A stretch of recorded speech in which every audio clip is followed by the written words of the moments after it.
chào các bạn đã đến với kênh Rosie TV của mình nha. Cảm ơn rất là nhiều vì các bạn đã cùng đồng hành và ủng hộ với kênh Rosie của mình. Trong video hôm nay, mình xin giới thiệu về tượng đài nghìn tỷ về chiến tranh Việt Nam ở Mỹ nha. Ha ha, nói đùa thôi. Đây chỉ là một cái tượng đài nho nhỏ được xây trên một cái công viên overlook tại vì nó nằm ở trên cái chỗ cao cao nhìn xuống bao quát thành phố thị trấn nhỏ Wood River này nha các bạn. Cái công viên về tượng đài tưởng niệm chiến tranh Việt Nam đó, nó nằm ở trong cái công viên to nhưng mà nó có cái tượng đài nho nhỏ này. Vì sao? Vì cái tượng đài chiến tranh Việt Nam này chỉ xây dựng từ số tiền lẻ, từ cái thuế của người dân thôi. Vì đa phần tiền thuế của người dân là ưu tiên để xây dựng trường học cho trẻ con nha các bạn. Chỉ có tiền lẻ này là để dành xây cái đài tưởng niệm chiến tranh Việt Nam thôi. Có rất nhiều cái đài tưởng niệm chiến tranh Việt Nam ở Mỹ này nha. Rồi mình sẽ giới thiệu cho các bạn trong nhiều video tiếp theo. Mình thấy rất là nhiều ở tiểu bang mình rồi đó. Nó chỉ xây nho nhỏ thôi trong cái công viên to to vậy đó.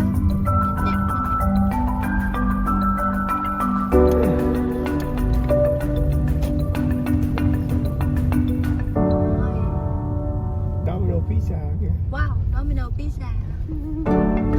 Your favorite service Domino Pizza đẹp. Your somebody mình đã đồ đâu ra. Mà có đồ đâu ra hả?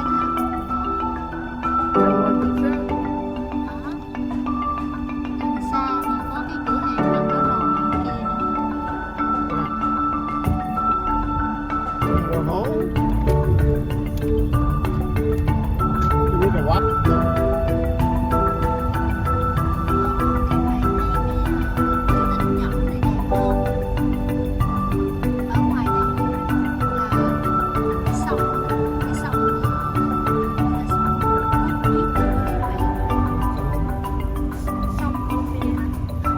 Sông Columbia, nhưng cái tỉnh này tên là Wood River.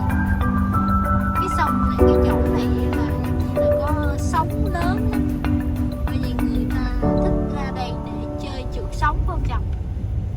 Dạ. Đó, đẹp chưa? Có không?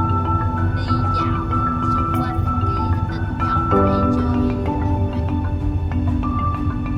Và chơi trò chơi trượt sóng, nhưng mà trượt sóng trên cái sông, và trượt sóng biển mà trượt sóng sông. Ở ngoài này gió lớn lắm.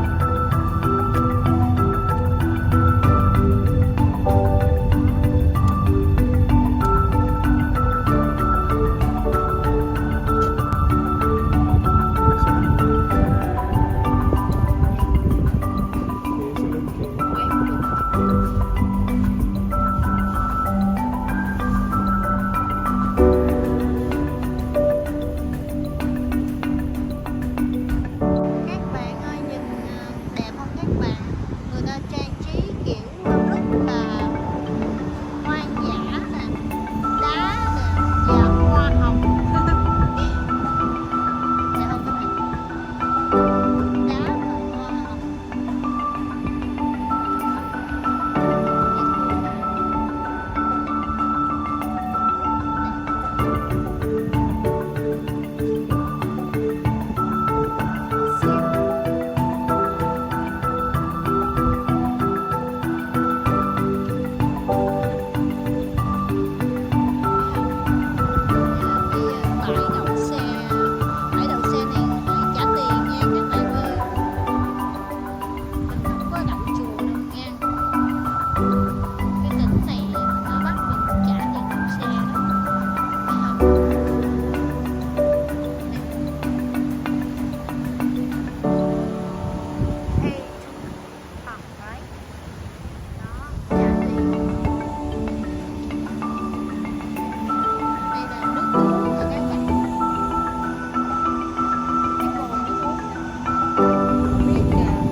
giới thứ hai. Đó, cái này giống như là ở Việt Nam đó. Việt Nam World luôn, có những trải nghiệm về Việt Nam World luôn các bạn. Korean War luôn, World War II, ba cái chiến tranh lớn, World War II, Korean War và Việt Nam War. Thập tất cả luôn.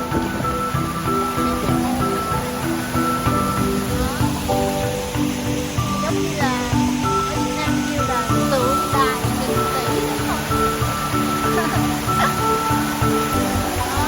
Suối này có mấy con cá này là cá sam mình có thể là thành phố mình, tiểu bang mình Giang Đông là có nhiều cá sam rất là đặc biệt cá sam. Đó, nó không có cho mình swimming bơi để xả đâu đây nha, có bạn để đỡ mình nha, không được ở đây không các bạn. Cái công viên này đẹp không các bạn? Công viên này là cũng là đài tưởng niệm chiến tranh Việt Nam luôn, mà cũng là đài tưởng niệm chiến tranh thế giới thứ hai, và đài tưởng niệm chiến tranh Triều Tiên với Mỹ luôn, tất cả luôn trong này. Đó, cái đường đi lên cái thành giống như đường đi chùa Hương không các bạn? Không, cái đó mấy bậc thang đó. Wow, rất rất là đẹp luôn. Đó, đẹp không? Người ta xây đẹp ha. Ở đây đường đồi núi nha các bạn. Đây là vườn hoa hồng nhỏ các bạn ơi. Chậu bông hồng. Này là cái bông hồng leo. Có cái bông hồng leo. Đây xinh đẹp.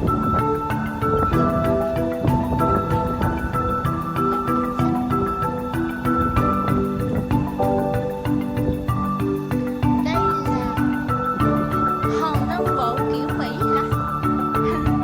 So pretty ha. Wow, đẹp không các bạn?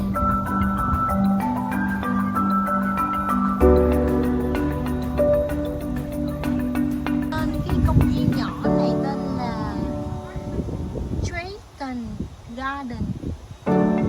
Đó, xây dựng năm 2002.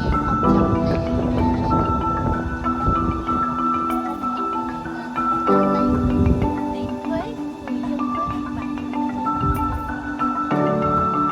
Rất là dễ thương, gọi là vườn hoa hồng luôn các bạn. Vườn hoa hồng nhìn ra bờ sông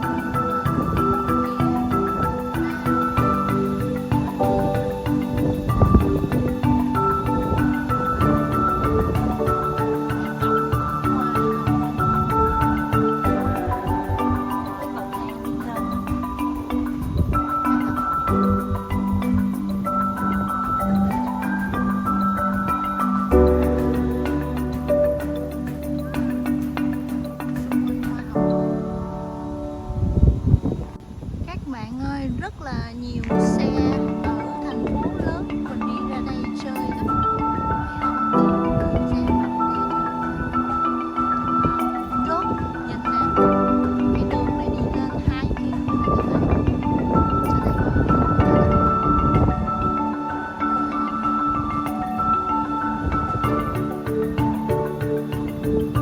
hai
có khó thôi các bạn, rất là dễ, chỉ hit my button like and subscribe cho my channel please. Các bạn ơi, hãy làm như vậy để ủng hộ tinh thần cho mình để mình làm video tiếp theo nha. Cảm ơn rất là